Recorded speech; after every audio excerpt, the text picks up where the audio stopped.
Finalmente tenemos como tal el geotextil. El geotextil es usado principalmente en muro en tierra armada, entonces podemos poner aquí geotextil de nombre. Y pues la clasificación es geotextil. Entonces estos geotextiles se utilizan para, como lo dije anteriormente, pues a través de geomallas conformar muros en tierra armada. Para esto pues vamos a ingresar estos parámetros de aquí. Entonces la información como tal va a ser sacada de la página donde se adquieren como tal los geotextiles, que es de Geomatrix. Entonces nos vamos a geomallas y existen dos tipos de geomallas. Una que es uniaxial, que es la UX, y otra que es biaxial, que es la BX. ¿Cuál es la diferencia? La uniaxial tiene una fibra con mayor espesor, a diferencia de la biaxial. Entonces esto lo vamos a ver acá. Este es uniaxial porque el refuerzo es mayor en una de sus direcciones, mientras que la biaxial, pues el refuerzo es igual de resistente en ambas direcciones. Para el caso de tierra armada, de muros en tierra armada, se considera que, pues, como tal, el terreno se desliza en una de las caras, por lo que se va a reforzar uniaxialmente. Entonces, se tensiona solo la fibra más fuerte. Entonces, no es necesario, como tal, la utilización de geomallas biaxiales. Las biaxiales son más que todo para reforzar, puede ser pavimentos donde se trabaja la tensión en dos direcciones. Entonces nos dirigimos a la ficha técnica como tal de la ForgeGrid UX, que es acá en descargar. Esto es todo sacado de la página de este proveedor. Y vamos a empezar a verificar los datos que tenemos aquí. Entonces, en la ficha técnica se evidencian pues todas las referencias que existen, UX50, U75, UX100, de acuerdo a las necesidades que se tengan. Podemos trabajar la UX100 para el motivo pues, de este video. Y en esta ficha técnica se tienen dos resistencias últimas. Resistencia última a la tensión MD y resistencia última a la tensión DD. La MD es la resistencia en el sentido del rollo y la TD es en el sentido contrario al rollo. Entonces, como es uniaxial, pues una resistencia es en la tira ancha y otra va a ser en la tira delgada. Por lo que se va a tomar la resistencia última MD, que es la mayor. Es como lo vemos aquí, va a ser de 115 kN por metro.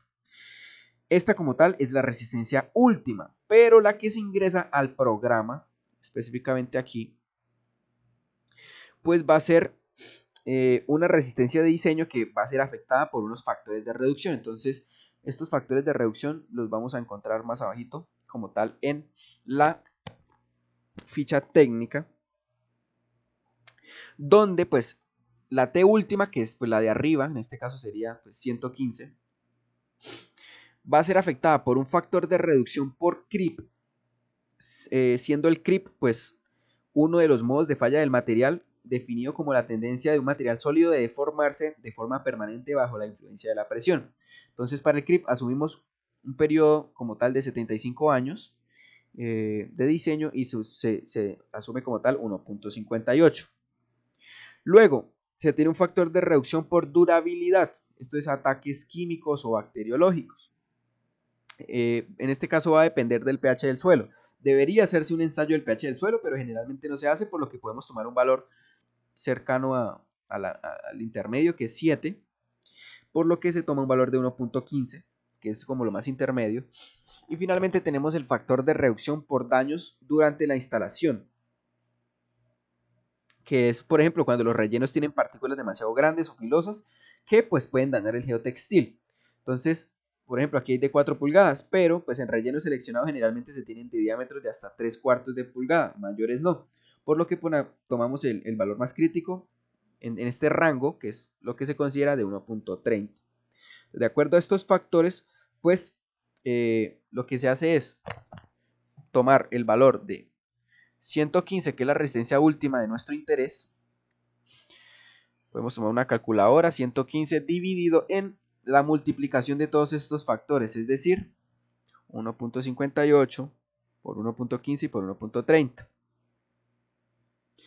Y lo que da, pues ya sería como tal la tense strength, que es la que ingresamos aquí. Entonces, tensile strength específicamente.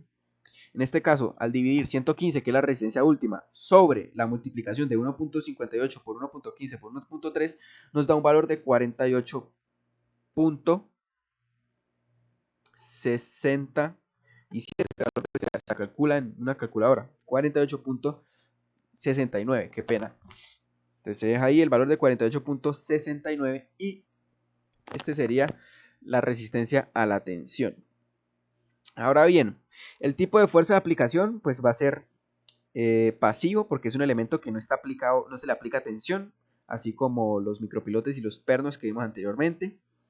La force orientation se deja por defecto, ya que es así como considera la falla. Posteriormente tenemos el pull-out strength, que pues es la resistencia al arrancamiento. Generalmente en los proyectos pues se utiliza en este caso 2 y en este caso 24, pues son parámetros como tal que ya se tienen definidos de adhesión y fricción entre el suelo y la geomalla. Y pues básicamente se dejaría así pues estos parámetros. Siguiendo con el proceso, ahora es necesario como tal asignar el geotextil que se acabó de crear. Entonces vamos a asignar el support. En este caso, pues le damos en esta opción. Y como se trata de un muro en tierra armada, podemos utilizar add support pattern. Es decir, que nos implemente un patrón.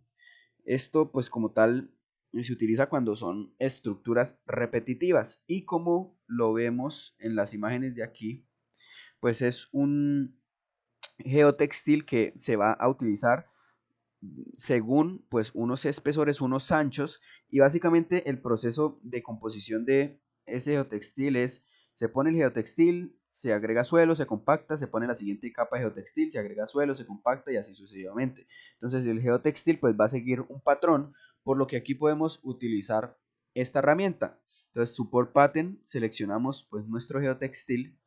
En este caso debemos tener en cuenta una serie de factores. En primer lugar, la orientación. Entonces vamos a definir angle from horizontal y definir 180 grados para que el geotextil se ponga en la zona donde necesitamos. Tenemos un espaciamiento que lo vamos a definir entre 0.25 o 0.5 metros, que es lo que normalmente se utiliza. Entonces podemos poner 0.5 metros como tal de distancia entre cada geotextil de cada capa. Y también hay una longitud. La longitud se define de acuerdo a la altura del talud. Generalmente mínimo se pone de longitud el 70% de la altura de ese talud. En este caso, como lo vemos acá, se tiene una altura de 5 metros aproximadamente. Si le sacamos el 70% a 5, se tiene 3.5. Entonces mínimo, en teoría, debería tener 3.5, pues podemos ponerle un poco más, podemos ponerle 4.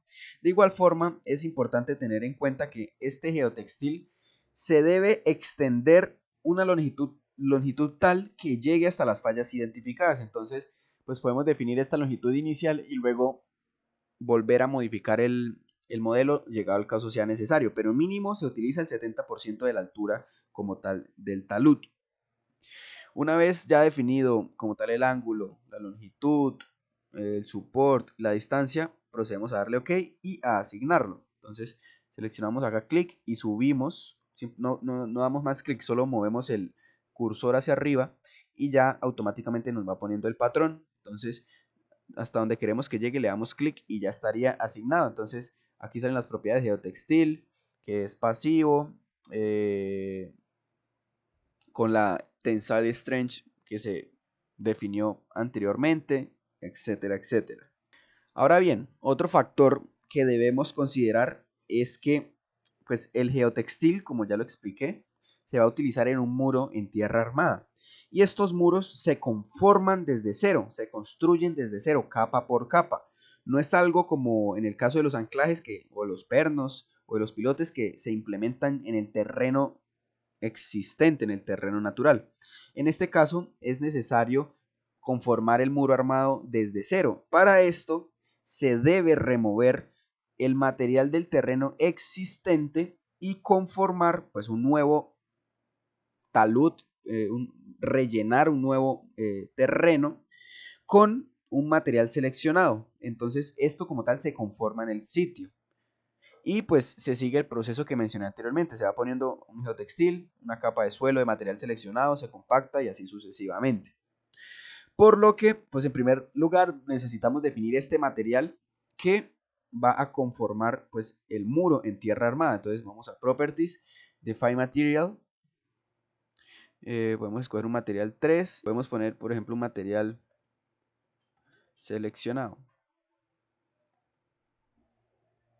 Este material, pues, tendrá unas propiedades definidas y va a depender de la fuente como tal del material. Entonces puede ser un material de excavación cercana o puede ser un material de la misma obra donde se está trabajando el proyecto.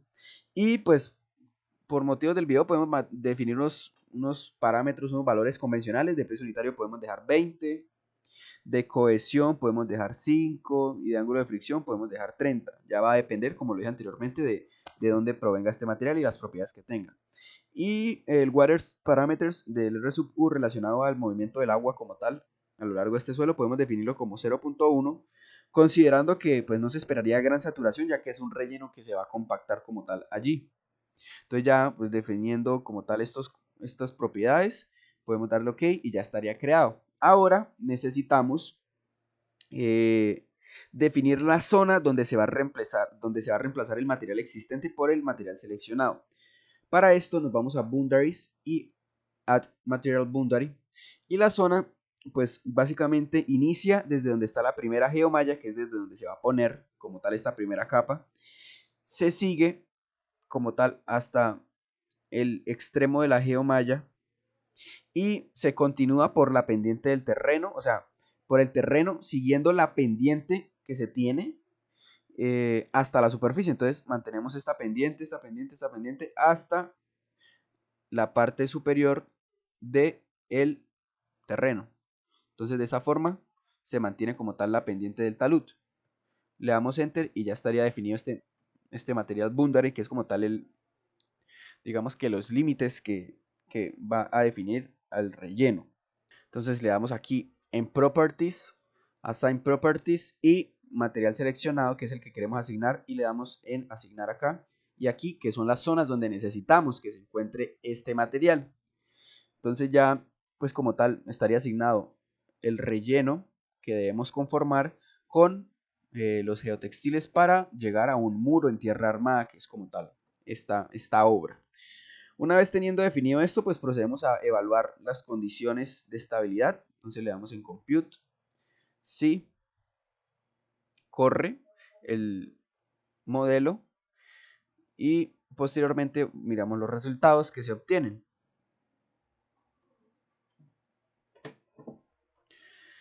En este caso se tendría estos resultados. Podemos mirar pues más fallas de esta forma. Evidenciamos que pues todas están por encima de los factores de seguridad que hemos venido evaluando. En este caso es estático, mayores a 1.54, como evidenciamos. Entonces, en cuanto a la condición estática, se satisface como tal. Ahora debemos evaluar la condición dinámica. Para esto nos devolvemos al modelo, en loading, seismic log, asignamos el valor de 0.28. Ok, ya estaríamos en condición dinámica y le damos correr.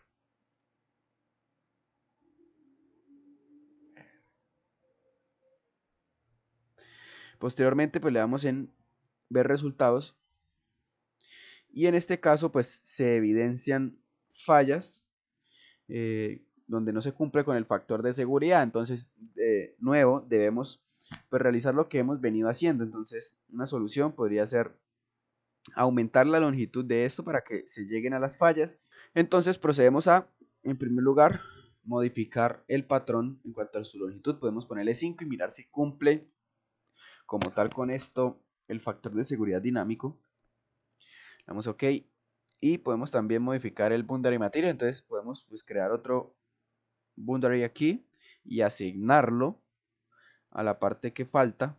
Entonces procedemos a hacer esto.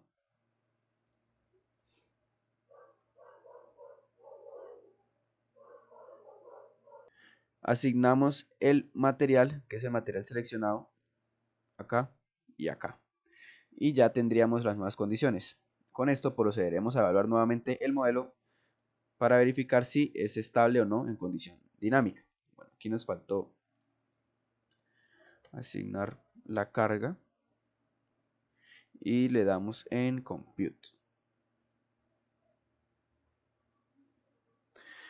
Observamos los resultados y evidenciamos que con la nueva longitud el factor de seguridad dinámico de la CSP14, que es el que venimos trabajando de 1.11, se cumple satisfactoriamente.